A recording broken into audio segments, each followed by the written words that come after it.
کل میں نے تقریر میں یہ بات عرض کی تھی، یہ حضور علیہ السلام کا معجزہ ہے کہ پوری زندگی 63 سال نہ کبھی بچپنے میں نہ کبھی جوانی میں حضور کی زلفیں کبھی نہیں بکھری تھی، احد کے میدان میں بھی نہیں بکھری تھی، بدر کے میدان میں بھی کبھی نہیں بکھری تھی۔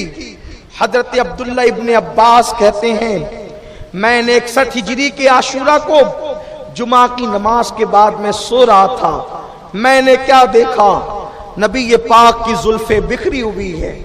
لوگ کہتے میدان کربلا میں کیا ہے، اس کو اتنی اہمیت دیتے ہو، کربلا میں کیا ہے؟ ارے دیکھ کربلا میں کیا ہے، اس نبی کی زلفیں بکھرتی ہے۔ بڑے بڑے حادثات جن زلفوں کو بکھرا نہ سکے، کربلا نے ان زلفوں کو بکھرا دیا۔ ابن عباس کہتے میں نے دیکھا حضور کی زلفیں بکھری ہوئی اور خون کے دھبے حضور کے جبے پر ہے اور آنکھوں میں آنسو ہے۔ لوگ کہتے ہیں حسین کے لیے کیوں روتے ہو، کربلا کا واقعہ سن کے کیوں روتے ہو؟ ہم کہتے ہیں خدا کی قسم ہر کسی پر روئے تو آنسو زمین پر بہ جاتے ہیں، لیکن اگر غم حسین میں روئیں تو وہ ہمارے لیے نجات کا ذریعہ بن جاتے ہیں۔ میرے آقا صلی اللہ علیہ وسلم شہادت حسین پر روئے، یہ بخاری شریف کی حدیث۔ ابن عباس اپنا خواب بیان کرتے ہیں، بکھری ہوئی زلفیں اور ان زلفوں کے اندر مٹی لگی ہوئی ہے، دھول لٹی ہوئی ہے، کپڑوں کے اندر خون کے دھبے ہیں۔ آقا کریم کی یہ حالت دیکھیے، حضور رو رہے ہیں، آقا کریم کی آنکھوں میں آنسو ہے۔ سرکار سے عرض کی یا رسول اللہ، اللہ آپ کی خیر کرے، آپ کے دین کی خیر کرے، آپ کی اہل بیت کی خیر کرے۔ آپ غمگین ہیں، آپ رو رہے ہیں، آپ کی زلفیں بکھری ہوئی ہے۔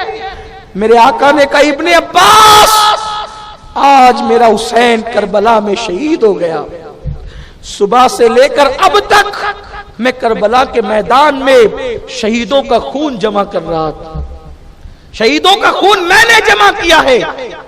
حضرت سیدنا بابا فرید الدین گنج شکر فرماتے ہیں کہ شب عاشور میں کسی نیک عورت نے میدان کربلا کو خواب میں دیکھا کہ ایک عورت ہے نقاب پوش جو اپنی آستین سے کربلا کی دھرتی کو جھاڑ رہی ہے اور کنکر اٹھا اٹھا کر کے چن رہی ہے۔ اس عورت نے پوچھا بی بی یہ کون سا میدان ہے اور آپ یہ کنکر کیوں اٹھاتی اور صاف کرتی ہے؟ تو اس عورت نے جب اپنے چہرے سے پردہ ہٹایا تو کہا کہ میں فاطمہ بنت محمد ہوں، میں فاطمہ ہوں، تیرے نبی کی بیٹی ہوں۔ کہا بی بی آپ میدان کو جھاڑو دیتی ہے؟ فرمایا ہاں یہ کربلا کا میدان ہے اور اسی جگہ پر میرا حسین گھوڑے سے زمین پہ گرے گا، تو میں پہلے سے کنکر اٹھا رہی ہوں کہ میرے حسین کو کنکر نہ چبھ جائے۔ یہ ہے داستان کربلا۔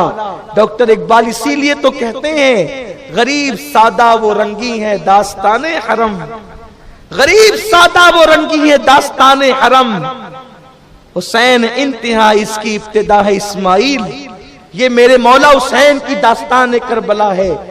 تو جس وقت لاشوں کے قریب یہ آئے، امام زین العابدین نے ان التیا ریح الصبا یوما الى ارض الحرم بلغ سلامی روضۃ فیہا النبی المحترم، یہ پڑھا تو اپنے بیگانے سب رونے لگے۔ امام علی مقام کا وہ چھوٹا سا لٹا پیٹا قافلہ 11 محرم کی صبح دن تڑکے کوفہ کی طرف روانہ ہو گیا۔ کوفہ والوں کو اعلان کر دیا گیا کوفہ والوں جشن کرو جشن۔ عورتیں چھتوں پر چڑھے بچوں کو لے کر، اس لیے کہ کچھ باغی لوگ تھے جن کے سر ہم کاٹ کے لا رہے ہیں اور ان کی لٹی پٹی عورتوں کو قیدی بنا کر لا رہے ہیں۔ کوفہ میں یہ بات نہیں بتائی گئی کہ کس کو لا رہے ہیں، جھوٹ بولا یزیدیوں نے کہ ہم باغی، اور وہ بھی کیسے باغی جو رستے میں بیٹھ کر کے قافلے لوٹتے تھے، ان لٹوروں کو ہم نے کاٹا ہے۔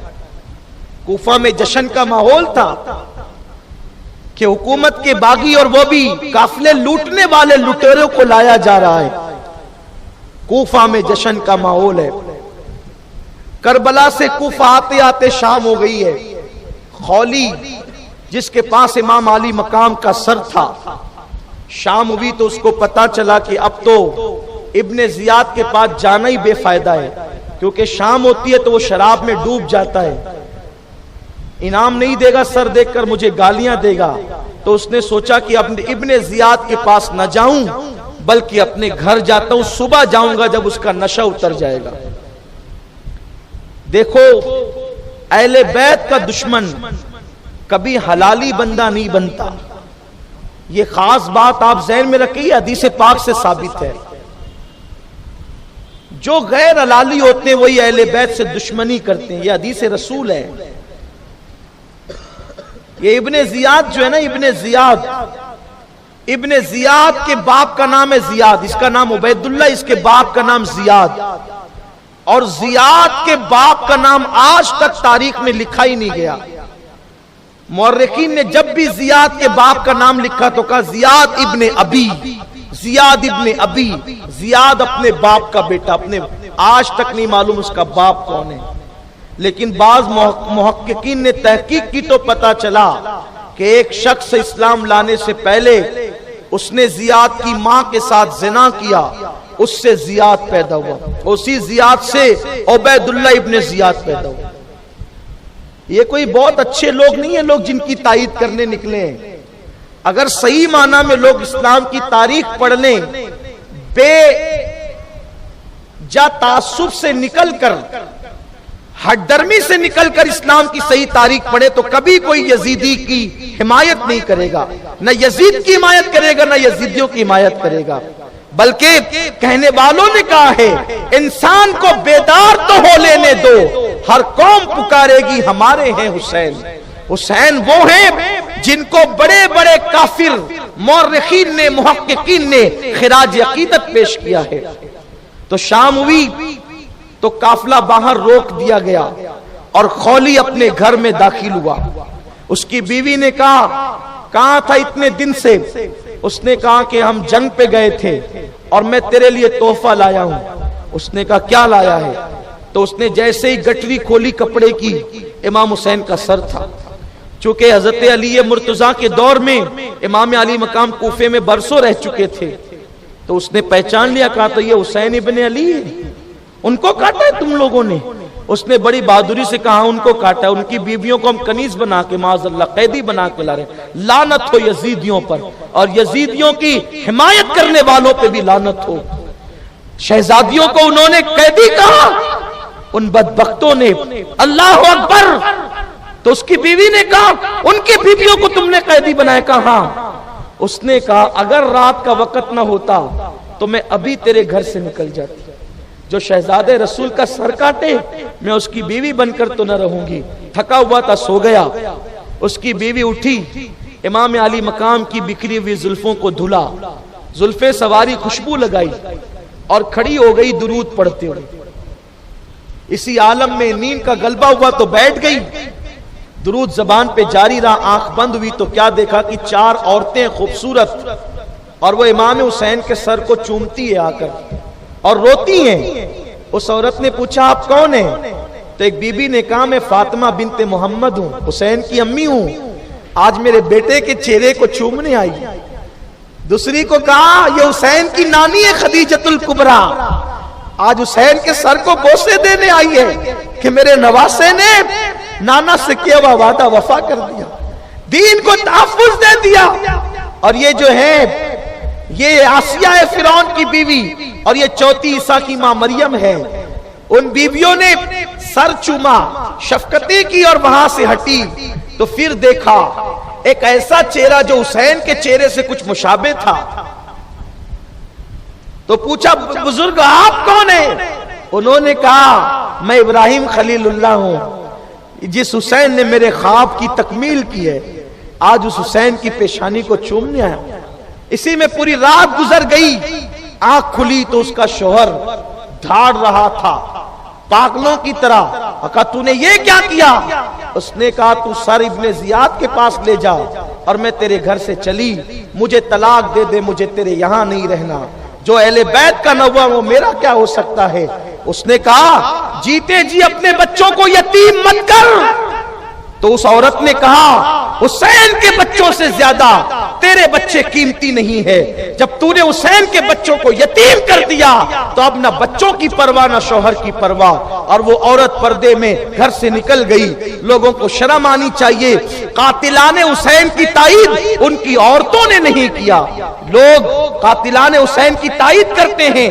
اور میں تو ہندوستان کے تمام مسلمانوں کو پیغام دینا چاہتا ہوں, یاد رکھنا حسین کا مخالف ہو کر کوئی زیادہ دن تک کے ٹک نہ سکا, ورنہ دیکھ لو تمہارے پڑوس میں ایک بدبخت یزید کا وکیل بن کر کے کھڑا ہوا تھا اور آج بھاگا بھاگا پھر رہا ہے. حسین بتا رہے ہیں جو مجھ سے ٹکرائے گا ٹکنے نہیں دوں گا, اٹھا کے پھینک دوں گا.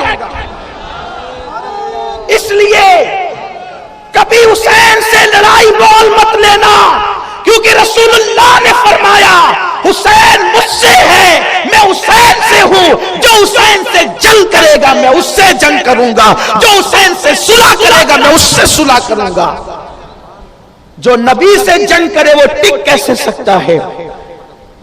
اور جو لوگ ابھی مینڈکوں کی طرح ٹر ٹر کرتے حسین کے خلاف, ان کو بھی بہت جلد حساب چکانا پڑے گا. یاد رکھو اگر محبت نہیں کر سکتے تو کم سے کم چپ تو رہو. اگر تاریخ کے صحیح گوشے نہیں پتا ہے خاموش تو رہو, ورنہ یزید کا انجام ہمیشہ رسوائی ہی ہے. اس لیے یزید کے کھانے میں نام مت لکھاؤ. المختصر